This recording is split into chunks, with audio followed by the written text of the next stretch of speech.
Hi guys, welcome to a new video. So today we are back to the original format that I usually do, which is a commentated replay, and this will be another 1v1 ranked game with Martin. So let's start this game right away. This will be pretty usual game, I think, but I want to show you especially certain micromanagement moves that I did in this game that can maybe help you in certain situations.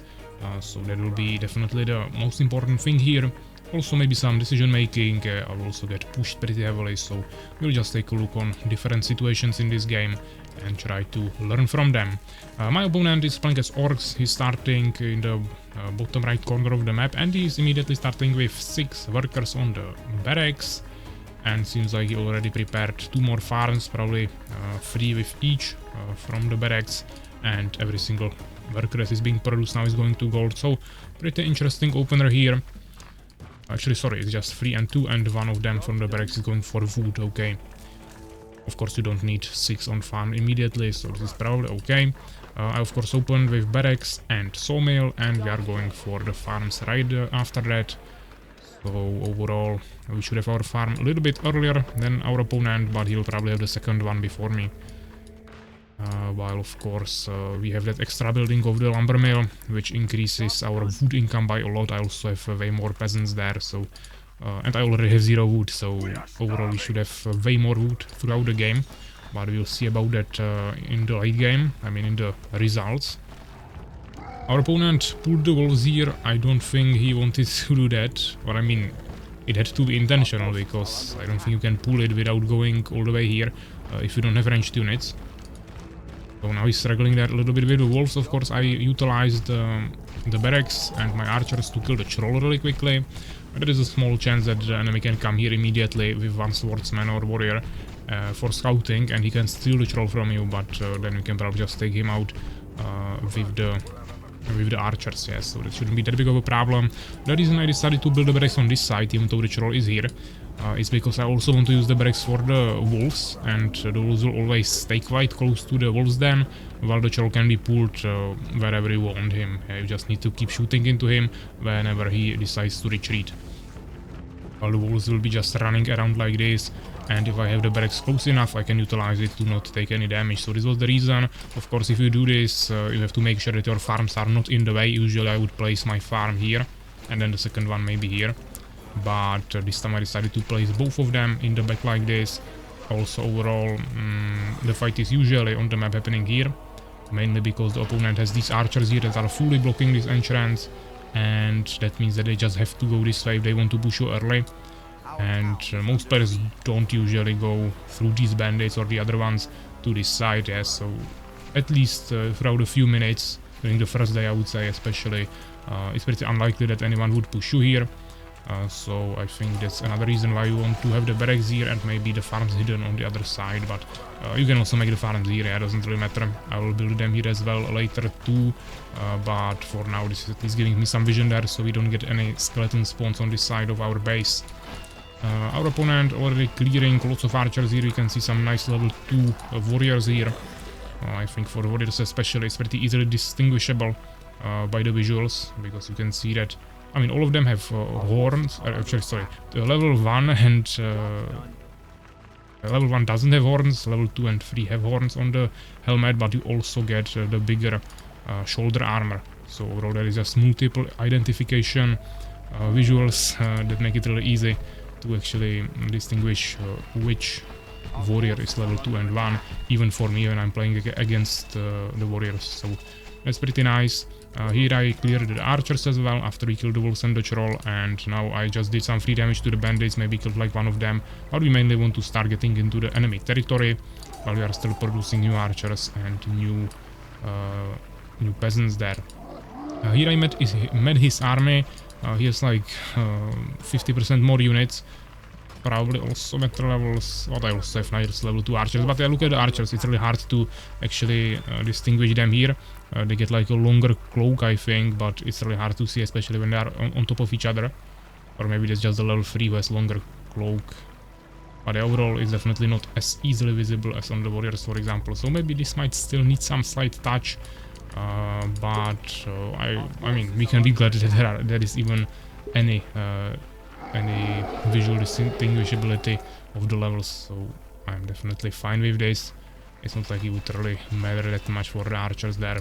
Now he finally got the charge. If he already had it before when I walked through the bridge, he could definitely take some kills there.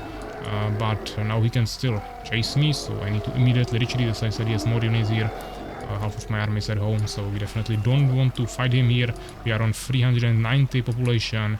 He's on 398, so a little bit ahead of me. Also he has better food income. And we have fairly similar resources, basically the exact same. He's going for tier 2, I'm going for it soon as well, but not yet. Right now I'm building my second barracks, which he's not doing yet, so that will be another building for me.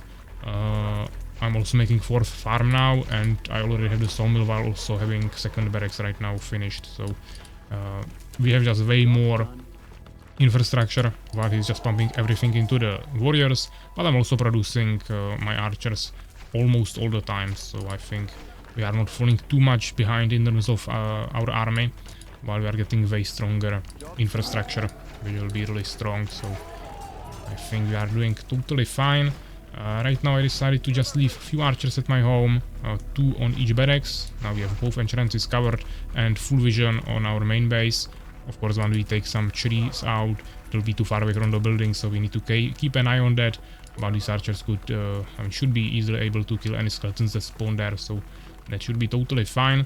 And right now we are bringing our archers, the main army. He still has more units, that's true, but the thing is that, as I said, I have better infrastructure, so I can constantly produce more units right now. Now he decided to invest into the forge. Of course, you can prepare that before you actually get the bastion, so I think this was a small mistake from him, but he probably didn't have resources. As we said, his wood income will be really low this game. He has only like 4 workers on wood, while I have like 8, and I also have 50% increased wood income, so I should have like way more wood right now, even though I'm spending it constantly. But now I'm also going for the tier 2, and now we are both kind of going on the other side, trying to attack each other on the exact start of the second day. But first I decided to kill some bandits here, which kind of slowed me down, but he also just stopped here, so overall we are both not fully committing to it, just preparing for the attack. And here I will find the scout here, that I will just kill, and that will basically show him that my army is here. He probably thought that I don't have anything at my home, but I almost never do that. I always leave at least some defense there. And now he already rushed into my base. My army is coming back as quickly as possible. I could have also went into his base and killed his whole economy, but I wouldn't repel this only with my units, and I also didn't have the reserve bows upgrade in my main building for peasants to get bows as well. So definitely I wouldn't be able to repel this without my main army. But now we are here. He doesn't have shields yet. This is the mistake I'm saying. He should have prepared the smithy earlier, for which he would need extra wood, for which he would need more workers on gold, on wood, which means he would have less gold overall, so maybe he wouldn't be able to produce as many warriors. But if he had like 2 less warriors, and he would already have the shields, which he could have had, because now he's getting the upgrade, and it's like literally just a little moment. He could have either waited a little bit longer before the attack to get this first, or he could have of course prepared the forge before the bastion. So yeah, definitely quite late shields. Also I was expecting actually some cannons here, at least in his defense, because now he was really, it looked like he's trying to lure me into his base, and I was expecting him to have like barracks here with 2 cannons or something like that, or just set up cannons in siege mode on the ground. But that didn't really happen. He actually even escaped to this, or retreated to this capsule, which is closed. It's a dead end, so I could just follow him there and kill him. But of course now he already has the shield, so he's quite confident. And now we are slowly getting to the moment, of course, that will be important, because from what I saw, a lot of people are actually struggling with this.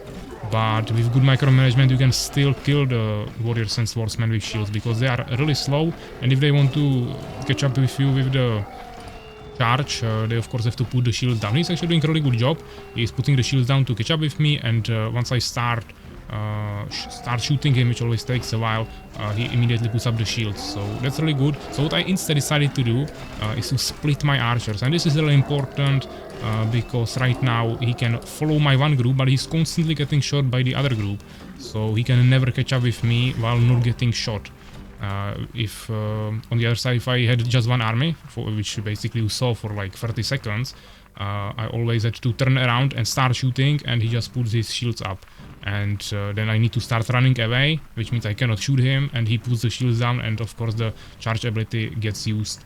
So I would constantly get hit by him.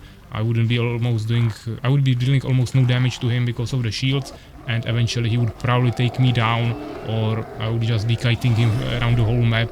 He would have lots of time to prepare something even stronger to take me down, so that wouldn't be effective. But once again, doing it once more here, I split my archers, which means he either has to split his warriors as well, and then they become ultra weak because I can just take them out one by one, or they start following one of the groups, but they cannot put the shields down to catch up with me, so I can just kite him, because if they put the shields down, then they are immediately getting shot by the other groups and dying without the shields there.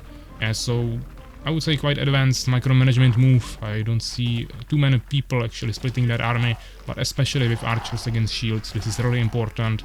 And as you see, I basically have now full group of archers, really good levels, nothing really died. You'll see that also in the stats, and I'm immediately in his base, getting all the economy, so there is just no more chance for him, and he will have to surrender. I could also go for expansion now. I have lots of resources, or just make another barracks. Yeah, maybe prepare some more farms, which we are doing. We are constantly producing new archers here, some peasants, and it's just GG. Of course, if you would have cannons here on the barracks and maybe position them a little bit better, so just saw the position of this forge and one of the barracks. So he has barracks on both entrances, and he had cannons on top of that. It would be much harder, because cannons are a really big counter against archers. Archers are low HP units, cannons have really high damage and also splash, so they can take you down pretty quickly. But of course, if I have levels and I have so many of them, I would still be able to get through the cannons. But if you also combined it with the shields, just played it really smart, utilized multiple tools, I think I wouldn't be able to push that. Then I would have to retreat, try to make the expansions, maybe even transfer to different units, maybe some munchers or knights in my case. But he could also do that at that time, so I would have to play really carefully, retreat, try to take map control, try to just stay on the open field. If he would come after me with his warriors, I would kill them on the open field as I did. He would also try to come with cannons. I should be also able to kill them on the open field, just when they are on top of the barracks or in some narrow passages it's really difficult. But on open field I should be able to auto micromanage them, and basically I would just have to make sure that he cannot get any expansions while I would be getting expansions, and if he would try to stop me, I would just kill him on the open field as I said. But he didn't really do that. He tried to play actually quite aggressively. We saw that push on my base, so it actually destroyed one barracks, and even here he was constantly pushing into me instead of staying back up. Of course, without the cannons he kind of had to, because once I got here I could have easily started killing his economy, which he had to prevent. So not too many options after that, but he had the forge, so definitely cannons were an option. Also tier 2, so potentially he could start going for some archers, but that's just not effective when there is so many archers already. He would need at least like 10 archers to do like anything. Probably still combine them with the warriors. But yeah, nice game. Let's check the results. Here you'll see the resources. As you can see, gold is quite balanced. Even the wood he managed to somehow gather quite a lot, even though 500 is still a decent amount. But we are also pumping the resources into many more buildings, or I mean just 2, but most of his buildings are farms, so we definitely had way better infrastructure there. But in the end he also made second barracks, that's true. I just don't think he utilized it too much. And we trained like similar units, similar neutral kills. I'm a little bit ahead, but yeah, the main difference is the kill ratio. As you can see, with the micromanagement we did there, we lost only 8 units, and actually only 7 of them died to my enemy. I probably lost 1 unit somewhere to the neutrals. So yeah, definitely really important. I hope you learned something from this video, and also that you enjoyed it, and I'll see you in the next one. So take care, guys.